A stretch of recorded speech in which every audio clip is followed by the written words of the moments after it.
Sir next problem जो है वो स्क्रू शॉट, फोर्स ज़्यादा लग जाती है, बॉल वहीं का वहीं रहता है।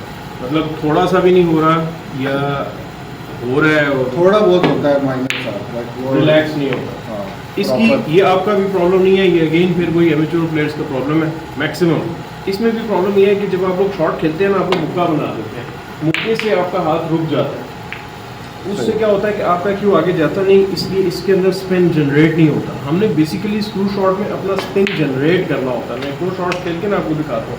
अब ये देखें मेरे ये क्यू यहाँ पर, ठीक है, अब मैं स्क्रू खेलता हूँ, ठीक है, अब मैं क्यू आगे जाने दूंगा। अब देखा कितने आराम से मेरा स्क्रू हो गया। क्यों? क्योंकि क्यू को हमने डिलीवर किया। और तो ट्राई कर देता हूँ, बिल्कुल माइनर से नीचे था। जी जी जी जी, ठीक है, एक और शॉट दिखा देता हूँ। सो इसके लिए ज़हन में रखेंगे आपने क्यू को थोड़ा सा ना रिलैक्स। आगे जाने देना।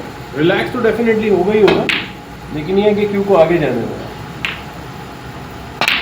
तो कितने आराम से स्क्रू पे आपका चला गया। इसी तरह आप साइड इफेक्ट देना है, कुछ भी देना है आप दे सकते हैं, लेकिन क्यू जो है वो आगे जाएगा तब स्क्रू होगा। और मेरी प्लेलिस्ट मौजूद है यूट्यूब के ऊपर, पूरी स्क्रू शॉट से ऊपर 15-20 वीडियोस पड़ी हुई।